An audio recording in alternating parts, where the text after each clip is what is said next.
पुरंदर के पत्थरों में हर हर की गूंज थी, अग्नि सम बरसे मेघ बगुवी हर बूंद थी। सई माँ के पेट माँ भवानी का सूत्र था, चंचल प्रचंड मानो मन का वो रुद्र का। बिजली कड़की मेघ बरसे मरहठों के नेत्र तरसे देखने शिव शंकर का, रौद्र रूप नेत्र भर के हिंदवी के गर्भ में एक चिंगारी सुलग चुकी। किले के एक दालन से किलकारी गूंज उठी, शेरनी की कोख से एक बालक ने जन्म लिया। शिवजी ने खुद का अंश वसुधा को भेंट दिया। हर घर में उत्सव, हर पत्थर में उत्सव, हर पर्वत पर उत्सव, सर्वत्र उत्सव। सबसे पहले साया उस पे आदि शक्ति का पड़ा, सामने एक तेजस्वी शक्तिपीठ था खड़ा। जैसे खड़ी माँ काली पैरों में संसार लिए, खड़ी खुद जगदम्बा जीजाऊ का उतार लिए।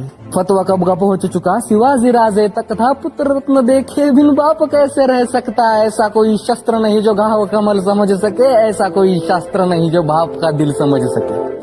बारिश बन राजे निकले हिंदू वृक्ष के पर्ण की ओर, जैसे निकले सूर्य देव रथ पे बैठ कर्ण की ओर। अपना ही अंश देख आंखें वैसे रहे, खुद का प्रतिबिंब राजे हाथों में देख रहे। तेजस्वी मुखमंडल, माथे पे शिवगंध डोले, घुंघराले बाल जैसे जटा में भुजंग केले। विधि का विधान कहने हर भट्ट को बुला लाया, मंगल शनि बृहस्पति व ग्रह सारे लेके आया। एक एक ग्रह रखा कुंडली में कर विचार, हर भट्ट के मुख से निकली वाणी कुछ इस प्रकार। रौद्र रूप प्रलयकारी नीलकंठ जटाधारी, ऐसा रत्न उपजा है खुद मनुज के वेश में, जैसा कोई साध्य नहीं भूत या भविष्य में। मृत्यु से जिसको भय नहीं, मृत्यु से पहले क्षय नहीं।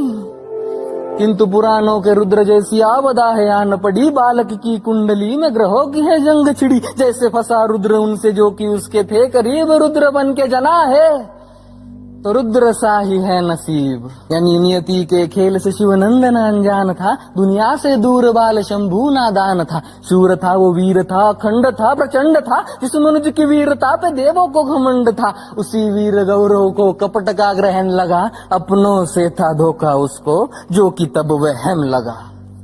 समझ आने तक का बेना नियति ने वक्त दिया, असमंजस बालक से माँ का दूध छीन लिया। माना के संघर्ष कभी किसी से टला नहीं, पर छीना दूध तब जब उसने माँ तक बोला नहीं।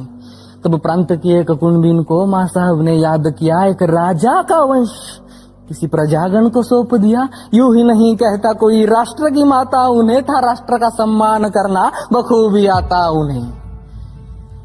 धन्य माधाराऊ जिसने बच्चे को स्तनपान दिया, जो रानियों से ना हुआ उस तख्त का सम्मान किया। तंत्र मंत्र आयुर्वेद कुछ न बचा कहीं शेष, सारे वेद किए पेश असर न था कोई विशेष। बीमार पड़ी माँ का हाथ, हाथ से फिसल रहा, मुरझ रहा था फूल वो जो अभी अभी खिल रहा।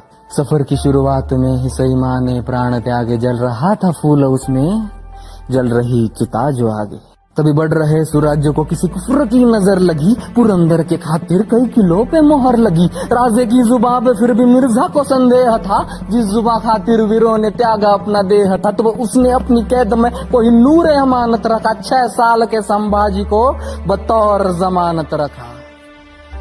आयु से वीरता का मोल कोई कैसे ही कर पाएगा, खुद राजे को यकीन था ये तो ना घबराएगा। बढ़ रही आयु के साथ समझदारी बढ़ रही, धार इस कटार को अब धीरे धीरे चढ़ रही।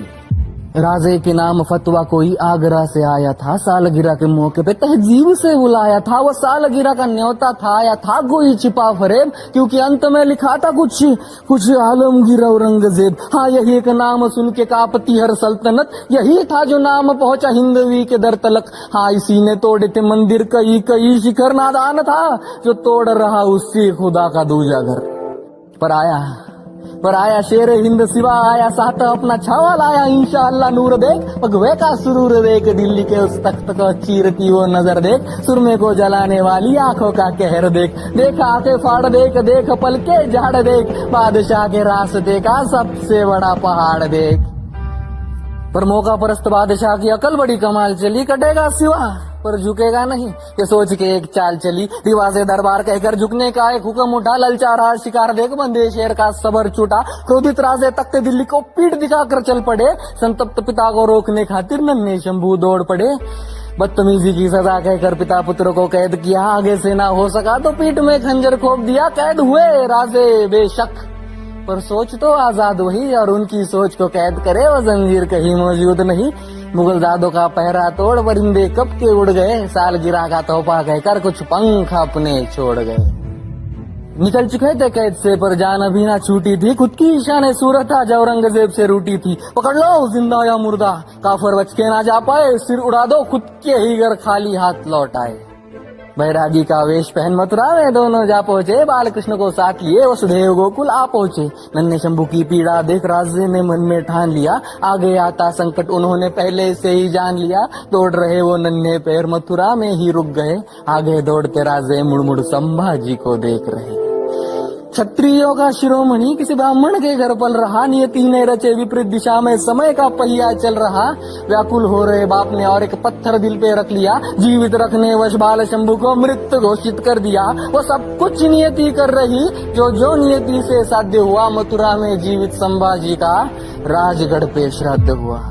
पर वो रौद्र ही क्या जो मृत्यु से हर रोज ना आके भिड़ जाए, रौद्र वही जिसे देख मृत्यु खुद पंछी भांति उड़ जाए। ब्राह्मण के घर पलते शंभू ब्राह्मण की बोली सीख रहे, शस्त्रधारी को शास्त्र सीखते अचंबित ब्राह्मण देख रहे। भाषाओं में राज विराज संस्कृत की दीक्षा शुरू हुई, भविष्य के एक राज कवि की मथुरा में शिक्षा शुरू हुई।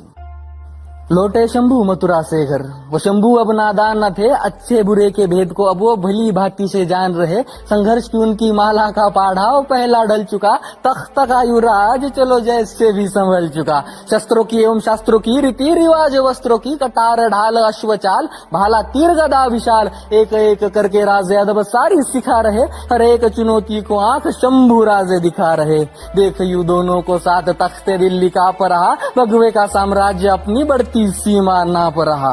ऐसे हो शिकारी तो शिकार लड़खड़ाएगा, देख साथ ही ने हर एक रिपू डगमगाएगा। निसंदेह शंभू तख्ते हिंद को चलाएगा, शेर का छावा है वो शेर ही कहलाएगा। उत्तर से आए गागा भट्ट ने सभी के दिल की बात कही, वो बात सुनते ही सबने माना इससे बड़ी सौगात नहीं। सकल गुण मंडित सिया विराजित राजा का दे दो छत्र हमें, दे दो एक सिंहासन हक का जिसपे युगों तक नेत्र थमे। गो ब्राह्मण के राजा तुम, हरिजन के राजा तुम, अंबर से लेके धरनी तक, वायु से लेके अवनी तक, उत्तर से लेके दक्षिण तक, पूरब से लेके पश्चिम तक। तुम्ही भूपति तुम्ही बुद्ध हो, तुम्ही सुमति तुम्ही शुद्ध हो, हिंदू धर्म के शीर शिखर पर हमें आपका नाम चाहिए। साधु संतों की इस भूमि को पुरुषोत्तम श्री राम चाहिए। ढोल नगाड़े मंत्र जाप से रायगढ़ था गूंज रहा, अंबर में तपता सूरज वो था गर्व से आंखें मूंद रहा। विराजे जिसपे हिंद भूपति उस सिंहासन के भाग खुले, छत्रपति को देख सभी के हर्ष विलासित शीश डोले। उसी एक सजे आसन पे खुद संभाजी विराजे थे, वो शंभू अब शंभू न केवल युवराज संभाजी राजे थे। अदब भरे युवराज को एक छुपी नजर थी देख रही, वही नजर जो बस नजरों से पुष्प पंखुड़ी फेंक रही। देख रही थी ऐसे जैसे राधा देखे गिरिधर को, जैसे देखे पार्वती मैया अपने ही शिव शंकर को। यसु माई की पवित्र आंखें शंभू राजे पे जकड़ गई, पति प्रेम की अमृत वर्षा वह नेत्रों से ही पकड़ रही। श्रिया विराजित पुत्र देख दो भाव का आंखें बह रही, गर्वित हर्षित नजरों से ही फिजाऊं थी कुछ कह रही। किंतु युवराज बन चुके शंभू देख एक रूह थी जो जल रही, जले जैसे जंगल की आग जो हर एक जीवन निगल रही। पुत्र प्रेम के अंधकार व सौतेला शंभू दफन हुआ, महारानी सोयरा का आंचल शंभू खातिर कफन हुआ। रुद्र की दूजी अग्नि परीक्षा इसी मोड़ से शुरू हुई, शंभू गाथा के इस पन्ने से हुई कथा एक शुरू हुई।